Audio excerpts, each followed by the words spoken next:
of fentanyl poisonings. And that's what it is, ladies and gentlemen. They're not overdoses, it's poisonings. And we've had 70-something thousand individuals die from fentanyl-related deaths in the last year. To put that in perspective, when we were freaking out in the 80s over cocaine, we're talking about 10,000 a year. This is 70-something thousand, over 107,000 deaths related to drugs in the last year. You can die from 1 to 2 milligrams of fentanyl, and that fits on the end of the point of a pencil. But the people who are talking about dying, one pill can kill. They take Xanax, they take some pill, they take something they think is fine, it's got fentanyl in it, boom, they're dead. We had a high-profile Texas football player from the University of Texas die a year ago taking Xanax laced with fentanyl. 4 kids in Hays County, where I live, Hays County, Texas, in the last month from fentanyl poisonings. It's happening everywhere in this country. It's happening every day, 150 to 200 people a day.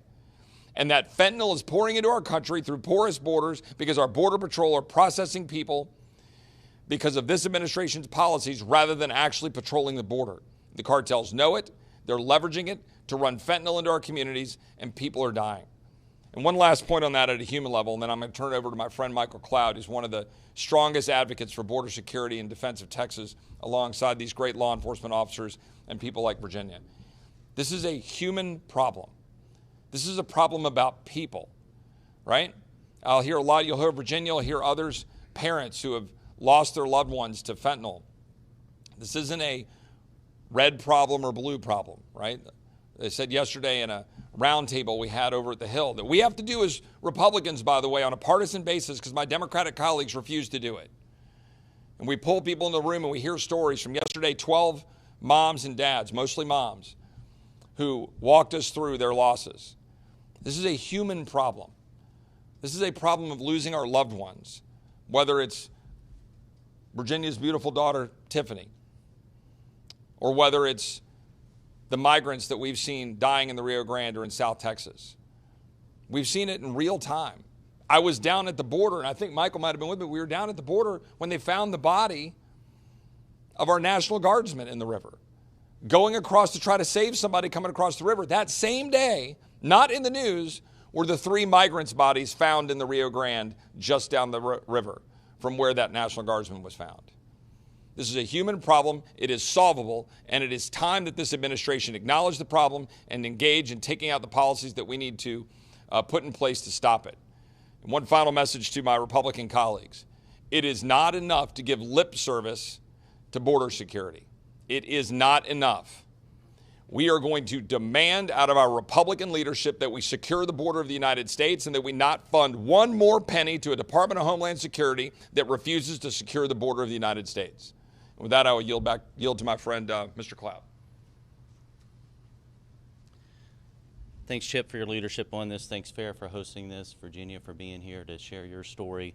So important. And, of course, to the law enforcement on the front lines of what we see happening in our communities every single day. What's happening in this country is tragic. It's horrific that this administration continues to aid and abet cartels in destabilizing Central and South America and wreaking havoc in the communities in our country. And we're seeing the hypocrisy of the left unravel in ways we haven't seen before. You know, it's 50 people get killed in Texas and they don't care, but 50 people show up in Obama's backyard and suddenly it's a big deal. And, you know, we've gone from cities saying they're sanctuary cities to, of course, just a fraction of what happens in Texas every single day happens in their communities, and their message turns around completely. And, you know, our communities have been dealing with this for a long time. My district is just 2 hours north of the southern border, and we live in what law enforcement has dubbed the fatal funnel, where there's a couple major highways that come from the border into Houston. It serves, we know, as the human trafficking capital of the United States of America, which is something that we should be fighting. We should not be allowing organizations who traffic humans, who spread drugs into our communities, to continue to have their free will and free reign. And the truth is they have the operational control of the southern side of our border. And as much as a border czar will come up and tell you that, oh, we have control of the border, anybody who knows anything knows that's an absolute lie. And it's time that this administration stop lying to the American people about what's happening across the border, because, as Chip just said, tens of thousands of people are dying China's sending chemicals into the cartels, paying them to ship it into the United States. This is a major national security issue. It's a major human issue. And for us to continue, you know, if your political policy it has to cooperate with evil organizations like the cartel, it's probably the wrong political approach. And so this administration needs to reverse course dramatically, needs to secure that border, and we do need big, bold leadership in Congress. And when the House flips in November, we're going to expect that, we're going to demand that, we're going to demand that we stop funding bad administration and bad policies, because we've got to support the good work that these men and women are doing to safely secure our borders. This has to stop. We've got to stop these cartels from wreaking havoc on our country. Thanks so much for the great work you're doing. Thanks for hosting this and keeping this message alive, and we'll keep the work and try to get you guys some support. Next, I'm going to turn it over to Virginia Krieger, who has become a great activist on illicit narcotics coming into this country. She tragically lost her daughter to a fentanyl poisoning several years ago, and she's leading a rally with her large organization around the White House tomorrow. So again, we encourage everybody to attend that as well.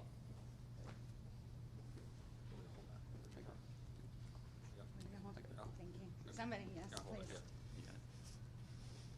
Thank you, everybody, for coming today. My name's Virginia Krieger. I'm the co-president of Lost Voices of Fentanyl, and I'm the founder of Parents Against Illicit Narcotics organization, which I founded after the death of my only daughter, Tiffany, to a counterfeit pill that was made up of fentanyl and pill binding powders. It wasn't laced. It was a completely faked pill made to look identical to a trademark pharmaceutical product we call Percocet. Tiffany wasn't your typical victim, like many. She didn't need recovery services. She didn't have substance use disorder. She hurt her back. Somebody offered her a pill because she was in pain. That happens every single day in this country. Somebody has a headache. A friend offers them a pill, an act of love, an act of compassion. And now that act of compassion can kill. We were comfortable, and we've been blessed up until now that we've never had a counterfeit pill problem, let alone a deadly counterfeit pill problem, but we have one today. Up to now, we've been stuck in the old 15-year-old opioid crisis, the old kind of crisis where people would use drugs, they would fall into drug addiction, and they would need help. And they would have 30 to 40 years of chances to get better and live their lives. Today, the greatest risk to our children is this new group being affected. Every Friday night when they go out with their friends and they might try ecstasy, they might try a line of cocaine, people who never get addicted in the past are dying now. This is a whole new demographic, and we haven't addressed it at all. Fentanyl continues to pour into this country through the Mexican cartels, through our southern border. This administration knows it, and they've done nothing about it. Where are the PSAs? Where's the COVID-like response? We are 8 years into a crisis. We are burying 72,000 last year alone to fentanyl. That is more than the 20-year Vietnam War. And nothing has been done. Everybody in this country should know fentanyl is there. It should be a household word. Within 30 days of COVID, everybody knew. Wear a mask, social distance, wash your hands. We're 8 years in, and our kids still don't know about these fake pills. So this weekend, bereaved families are coming from all over this nation. Bereaved families, this is the face of this new crisis. This is the face. Our banners will be on display. We have 21 banners with 56 faces each of our children. And they're gone. They can never come back. We're not here for ourselves. We should be having a memorial event, but we can't do that. We have to march to the White House to beg them to please do something. Please warn these families. Please stop the fentanyl from getting in this country. You know what, you know who, and you know how. Do something. We're asking them to please talk to our families to find out how that fentanyl got to our children instead of assuming. We need recovery and addiction services, absolutely. But we also need to address the poisoning piece of this crisis. And please, when you talk about fentanyl, don't say that word overdose. Because when you say that, you're implying that my daughter, our children went out and they sought fentanyl, they wanted fentanyl, they got fentanyl, and they simply took too much. And that is not what is happening. Anytime a person hides or disguises a harmful substance in anything for another to consume without their knowledge, or if they disguise it as something else to deceive, that's a poisoning. That is not an overdose. We need to start addressing the real root issue here. And let me add, these poor migrants that come here, they are more victimized by the cartels than we are. These people are fleeing for their lives from these brutal cartels who've taken over every country to our south, and they're in control, not us, not the Mexican government. We're asking this administration to look at the lives that we're losing, to look at the victimization of the people to our south, and to start taking care of human beings, because that's what we need. This is not a red or blue issue. This fentanyl crisis can affect anyone. Fentanyl is an equal opportunity killer. It does not care if you are DNC or GOP, and we need to stop acting like it is. This isn't political. This is about our children. Where's our military going to be in 20 years? What are we going to do with these children growing up without their parents who are traumatized already? We buried a 7-year-old last week, a 10-year-old. We're finding fentanyl pills in middle schools. The president said the greatest risk to this country was from far-right conservatives. I disagree. The greatest risk to our country comes every Friday night when your child leaves the house and they might get influenced to try a drug. The old message used to be, just say no, don't do drugs, you might get addicted and ruin your life. Today the message has changed. The message is, don't try that pill, don't do that drug, because you could die. We have to get on board with this new crisis. We need all our health agencies to talk to these families. We need to start interdicting this fentanyl before it even gets here. We need to address China and their mass production of it. We need help. And the biggest thing we need is for every family in this country to know this can happen to you. I said not me, not my child, until the day it was. Thank you so much for coming. I hope that you'll join us this Saturday at our rally. It begins at 9 a.m. We will have 50 victim banners on display. And we are marching to the White House. We'll be there from 12 to 2:15 p.m. And then we'll continue our event back at the National Mall at the 12th Street Gravel area until 6 p.m. Come, talk to these families. Get their stories. And please help us. We need it. Thank you.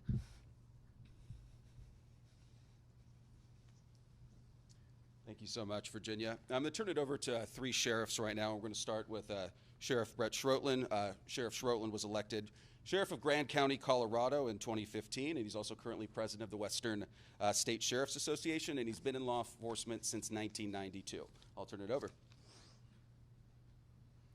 Good morning, everyone. As he said, Brett Schroetlin, I'm the sheriff in Grand County, Colorado, and also the president of Western State Sheriff's Association, which encompasses the 17 western states. Many people ask, what is a Colorado sheriff doing here in D.C., or what is a Colorado sheriff actively involved in our border crisis and fentanyl crisis? Because we see and are impacted by it every day. It's a critical component of our law enforcement profession. 3,000 sheriffs across the country are experiencing the fentanyl crisis or experiencing the border crisis. It is not just our border sheriffs. It is not just the southern border that is our issue. The southern border is the gateway into the law enforcement issues that we're experiencing today. The increase in violent crime, the increase in drugs, increase in fentanyl, methamphetamine, deaths. Deaths is the key word. Law enforcement is experiencing deaths all across this country every day due to the lack of action. The lack of action by our administration, which is critical. As we move forward, we have to think about cooperation, communication, and coordination. Those 3 key words are critical in our profession as we move forward. As we collaborate, we work together. As we cooperate, we have to make sure our message gets out there collectively together, and we have to do that through communication. One of those steps of communication is standing here today, standing here with fellow sheriffs, with community leaders, with FAIR, with families, to make a difference. We need to get our message out there. Unfortunately, there's way too much negativity in today's world that the negativity message is coming out. We have to get out there with the facts. And the facts is that our southern border is unsecure.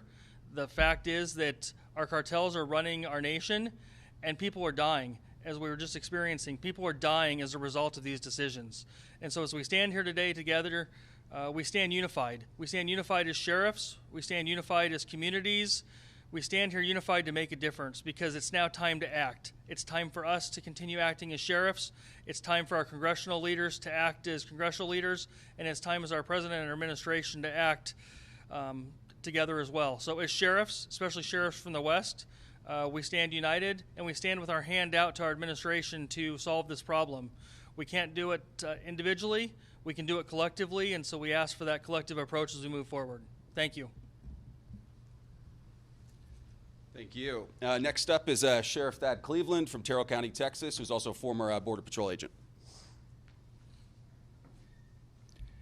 Good morning, and Sherry, thank you for having me up today and for all your hospitality and shuttling us around. We appreciate that. I'd also like to thank our Congressman for joining us from Texas.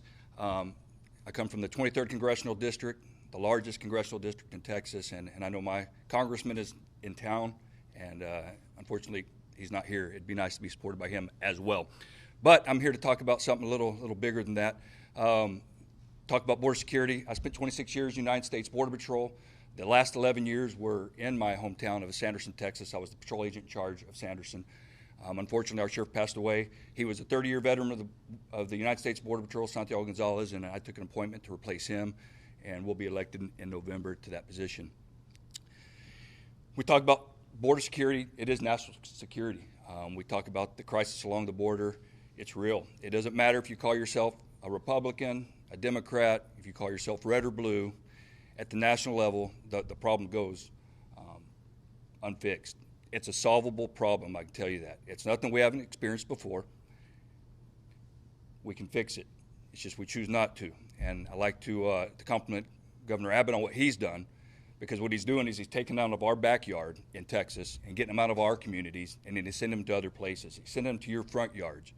They'd end up there regardlessly, but he's getting them out of there quicker so we don't have to pay for that burden. When we talk about the area I come from, Terrell County, we have 91 miles. Well, the county itself has 54 miles of border with Mexico. The Border Patrol stations there is in charge of 91 miles of border, which is the third largest amount of border with the U.S.-Mexico border. And it's part of the Big Bend Border Patrol sector, which is the westernmost portion of Texas. And it contains 500 miles of border. So that's a quarter of the U.S.-Mexico border. And we don't see the flows like you see in Del Rio, which is at the eastern end of the 23rd Congressional District, or El Paso, which has now surpassed Del Rio with illegal alien activity, apprehensions. But in my county, we continue to grow. We've had about a 600% increase, and it's a drop in the bucket compared to what goes on other places.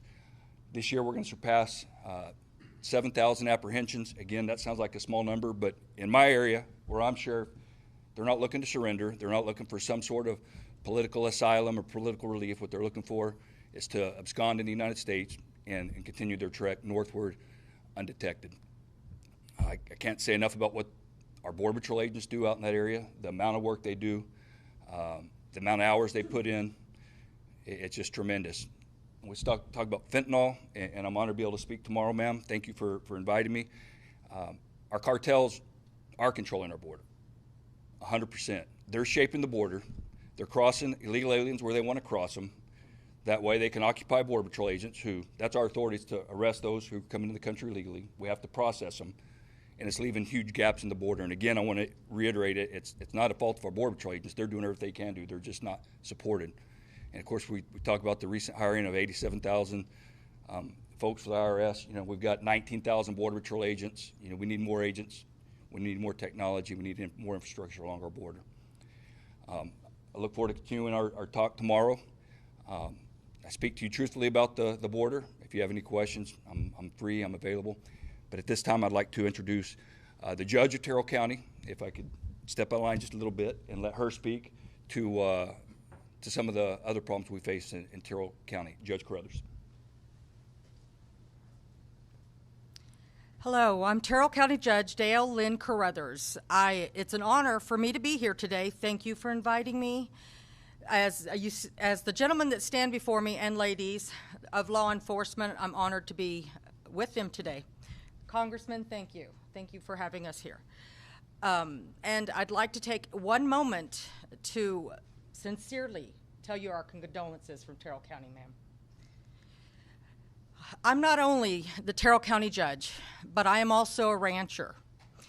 Our ranch is 17,000 miles and it butts up against Mexico.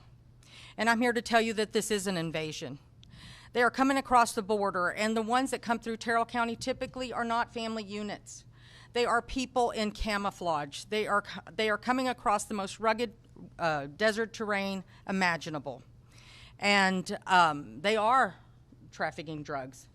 There are high-speed chases, and we're having to deal with it on a daily basis. Texas is not a gateway. They're trying to use it as a gateway. Once it hits all these other respective states that are standing before and behind me, it's all over the United States. America, this is a problem. It is our problem, and we need to get a hold of it. We need to get a grip. It's not just something that we're going to shove under the rug and pretend like it doesn't exist.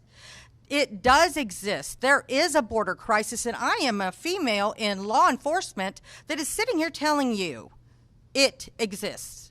I took my oath just like everyone else when they take their oath and they represent an office in this great United States. I'm not here to tell you a lie. There's a crisis. And we're standing here together today to let you know that we truly care about the sovereignty of the United States of America, and we're here to defend it. Thank you so much.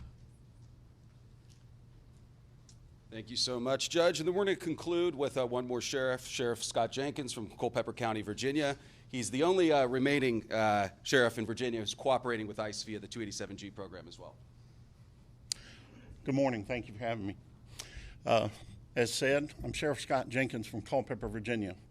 Culpeper sits about an hour drive southwest of where you stand today, not far.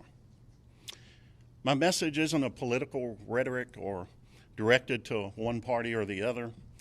It's not a red or blue issue, Democrat or Republican. It's an American issue. I'm speaking as an American, a citizen, but also a cop for over 32 years and a sheriff for over a decade. This message is to every American and every law enforcement officer in America, especially to our president and all the members of Congress and every level of government in this nation. Government's first duty is the safety of the citizens. To that end, America must realize that every county is a border county now. We must educate our communities that it's time to protect America now. I've been sheriff during the terms of President Obama, Trump, and Biden. I've toured the southern border multiple times. Under both Trump and Biden, I've seen the results of their policy from D.C. The crime and violence that was once across our southern border has been given an open door to now come to every town in America. I'm going to tell you about Mexican drug cartel activity, the crime and violence that's happening in my county, and that is only 1 hour drive from where we stand today. An hour drive from the White House, Mr. President. The leading cause of death, as we know in young adults, is fentanyl, manufactured mainly in China, crossing over 90% of it crossing the southern border. This week alone, my detectives in Culpeper have purchased enough fentanyl to kill every man, woman, and child in my county, just this week. We purchased kilos of meth, fentanyl, from the drug cartel themselves. The cartel is selling guns, laundering money in our county. We have houses of human trafficking in our town. We have the sex trafficking. We have families working and living in our community paying off tens of thousands of dollars owed to coyotes and the cartel. We even have property in our county that they use for their gun training for firearms for the cartel members. In December of last year, we had a shooting at a Christmas party in my county. Out in rural Culpeper County, we had a shooting. All of the vehicles present at that party had California and Pennsylvania license plates. We quickly noticed that 38 Super was the caliber of casings we found everywhere on scene. And those of you who know firearms know that is a choice weapon of the cartel. Of course, no one knew much of anything, but when we got with our partners at DEA and HSI, we quickly learned we had hit a cartel jackpot. Months later, the shooter from that incident was located and arrested in California. Surprise, surprise. In less than a week before we could extradite that person, he was mistakenly released from the jail in California and hasn't been seen since. I could go on, but what America needs to know is that what was once happening in the backyards of American border towns in the Southwest is now in the front yards of Americans all over our nation. My message to Washington as a citizen is to do your job or get out. Fulfill your first responsibility, safety. Secure our border first. Identify everyone who enters the country. Then you can argue over the politics of who receives citizenship. That's a party issue. To everyone in that Capitol building, if you do not want our border secured and to identify and record everyone who crosses across our borders, then you are serving a political agenda and not your oath of office.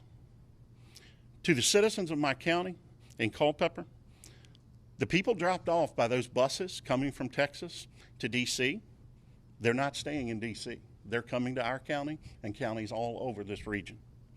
I imagine you know that. And that's not a shot at the Texas governor, Arizona, or anyone else that's looking to relieve their citizens of the burden that they're facing. I have seen it firsthand. I have to respect what you're doing. You're trying to protect your community. But do we know anything about these people? No, we do not, because the federal government doesn't know anything. Virginia's been receiving over 3,500 files on individuals crossing the border every week for months. 3,500 files on the ones they know crossing the border come to our ICE office for Virginia every week. Where are these people living? They're in our towns. This does not include the thousands that are coming that we don't know of. I'd like to give an invitation to our president and his administration and any member of Congress who would like a briefing on the information about the cartel activity in Virginia that I've just mentioned.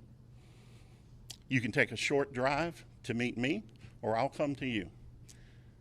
This is truly a crisis for our nation, and is the #1 safety and security risk to America at this time. I thank you for listening. I ask one last thing, that America please continue to pray and hope for the safety of our Border Patrol, ICE agents, and all of our law enforcement are facing this enormous battle without the support of our federal government. Thank you.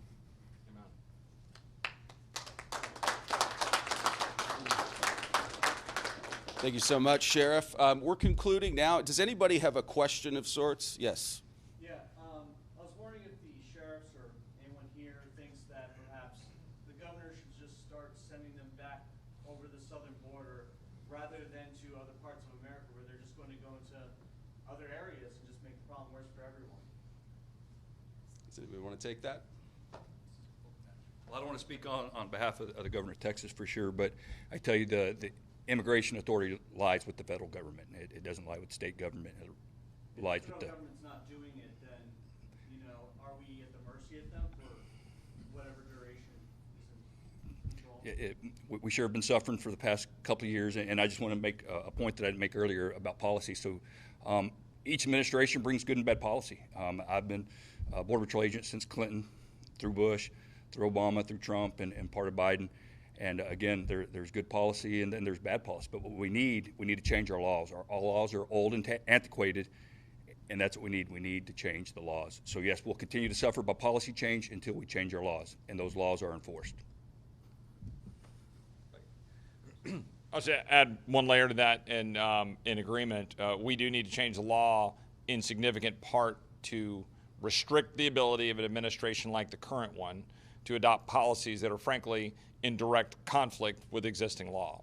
We need to tighten down the laws so they can't use loopholes to exploit those loopholes in order to ignore the actual purpose of the law to secure the border. To your question, I believe that there is an invasion. I believe that does trigger under the Constitution the ability for Texas and other states to respond to that invasion. I believe that we'd be well within our rights and have the power to turn people away at the border in order to defend our state. And that if this current administration refuses to do its job, which clearly is their current choice, then it would be incumbent upon states to turn away at the border. Now, to be clear, that brings with that certain complexities. This federal government, they would no doubt go after our law enforcement if they were the ones doing the turning away. We have 19 law enforcement officers in Austin, Texas getting sued because they dared to stand up and stop the riots in the summer of 2020. What do you think will happen to law enforcement if they're doing their job when the governor says we've got an invasion and we need to repel and turn away? All of these leftists will go after our good men and women in law enforcement. So if we make the step to do that, then you got to giddy up and make the step to do that and all that comes with that. But we're getting to a point where states are going to have to do their job to protect their citizens. Right now I stand side by side with Governor Abbott and all that he's doing to do what the federal government refuses to do. You ask any Border Patrol agent, you ask any law enforcement, they'll say, well, thank God at least the Texas leadership is doing their part to try to help and try to fill the breach, and that we should try to stand alongside them. Any additional questions? Yes. So speaking of, the administration going after some of you here, there's reports saying that the White House this morning is discussing litigation options against GOP governors busing immigrants to D.C. and other places. So how would, the Congressman, how would you respond to such a potential development?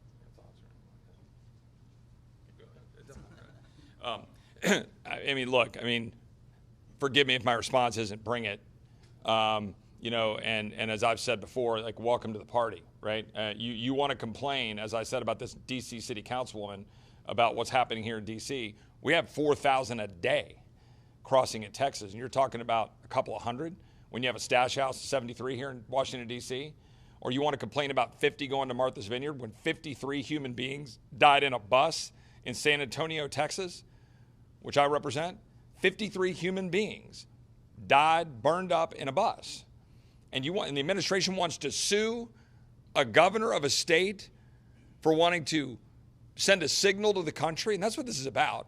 It's waking the country up, who are being lied to by an administration and by a Secretary of Homeland Security who looked me in the eyes and lied under oath in the House Judiciary Committee when he said that this administration has operational control of the border with a statute sitting right in front of him. He is a liar. Our Secretary of Homeland Security lied. This administration lies. The press secretary every day lies. And they are causing people to die as a result. So if they want to come sue the governor of Texas or sue the governor of Florida or any other governor, bring it. But just understand that they have the duty to secure the border and that they're the ones that are causing human beings to die. Any additional questions? Yes. I guess this one's more for the sheriff. Sheriff Jenkins was saying how he's the only sheriff in Virginia that actually complies with ICE. So if we do tighten federal regulations, what can be done to make sure that sheriffs have to follow the law that Congress passes?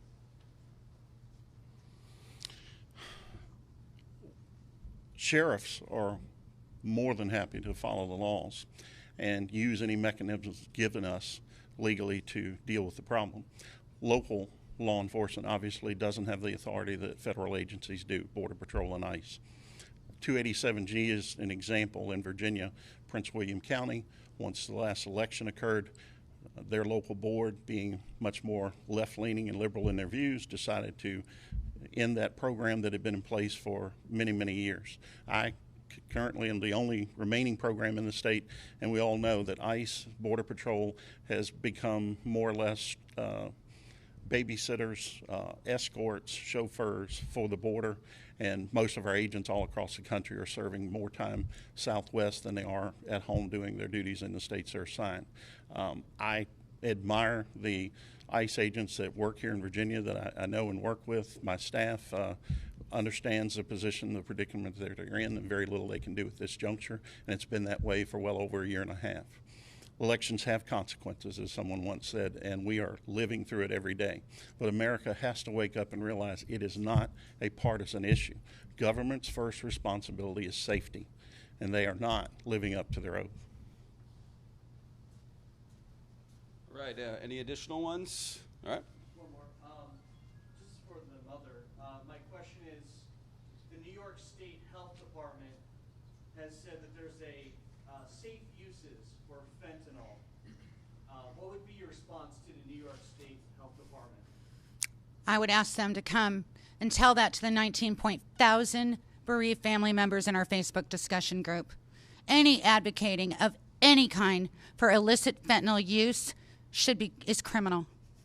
2 milligrams can kill someone. 2 milligrams, unless if they have absolutely no resistance whatsoever to opiates. This is in the hands of children. Children, middle schools. Did they think that this wasn't going to bleed out? That it wasn't going to get to the kids eventually? You know, there was an article that came out yesterday that we have moms crying about from the Washington Post that was minimizing the risk to kids.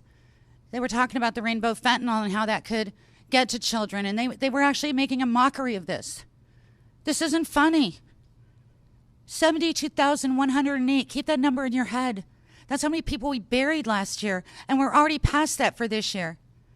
These kids are at risk every day, and nobody's doing anything. And the fact that they keep minimizing it, the fact they keep comparing street fentanyl to pharmaceutical grade fentanyl is criminal.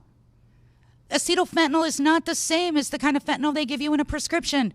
It's not delivered the same. It doesn't have the same potency. Its molecular structure is different. And they need to recognize this and stop. Our kids are dying. What does it take to get it through to people? You know, we've been screaming and begging on our knees for PSAs to warn the public. We've been begging people to talk to us. How did your kid die? And nobody stopped to even ask that question. They just assumed, oh, they must have had substance use disorder. It's not true anymore. So, you know, these things happen, and it really does. It frustrates our families. You know, we believe in all the things that we're trying to do to help those who have substance use disorder. But this is a different drug we've never dealt with before. It's deadlier than any drug we have ever dealt with before. It kills easier than any drug we've ever dealt with before. And process this, if you will. At any given time, there is some unstable person in this country driving around with enough illicit fentanyl in their hands to chemically take out an entire city. Why isn't that causing any alarm? Why are bereaved families being forced to spend their own money? That's what this weekend's about. You know, we're spending our money to put out PSAs. We're putting up billboards. We're warning people. We're going into schools. And we've met resistance every step of the way by people who say, oh, the war on drugs failed. This isn't a war on drugs. This is a war on fentanyl. This is a war against poisonings. And we can stop it. And that's the most frustrating part. I look at the moms today, and if they had listened to us 3 years ago, 4 years ago, a lot of them wouldn't be grieving. And my question to the congressman yesterday in our meeting was, what's going to happen in 20 years when all the parents who bury their children get old? Who's going to take care of us? That's the next ripple effect that's going to happen. Who's going to take care of this geriatric population? Of the 108,000 that died this year, you know, family care is the greatest thing that we have in terms of our elderly. Who's going to take care of me? My daughter's dead. She can't take care of me. Who's going to do it? The federal government? A nursing home where abuse is rife? People are mistreated and abused and neglected? Is that my future now? This is something we can do something about. We're not asking to keep anyone out. We're not talking about people who are coming here because they need a new life. We're talking about having basic security measures, basic common sense. Somebody to walk through the same X-ray technology to get in this country that I use to get on a domestic flight. We can detect these drugs. We can interdict these drugs before they even get here. And now with this, if we don't stop it, if it diversifies into India, we will never stop it. And all I can say is people should invest in a lot of body bags, because I fear what's coming down the pike. We've warned them and warned them and warned them, and it's doubling and tripling, and the numbers keep rising, and nobody's doing anything. We have to get serious. We got to stop arguing with each other and fighting. We're a family, and our family's dying. Let's work together and get it done. That's all we want.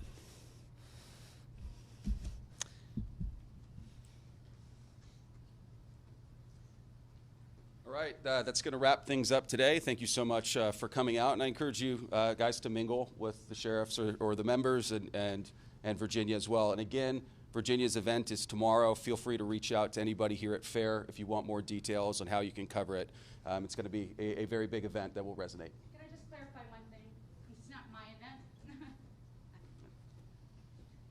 I neglected to say her name, but I want to make sure I do. Our founder of Lost Voices of Fentanyl is April Babcock. April Babcock put together a rally last year at the Chinese Embassy, and most of you didn't even know we were there. But we were there last year. And so I just want to give her full credit for creating this group, for building the rally. And I'm proud to be her co-president and stand with her in this fight. And April also lost her son, Austin, at the age of 25 to fentanyl poisoning. Thank you. All right. Thank you very much.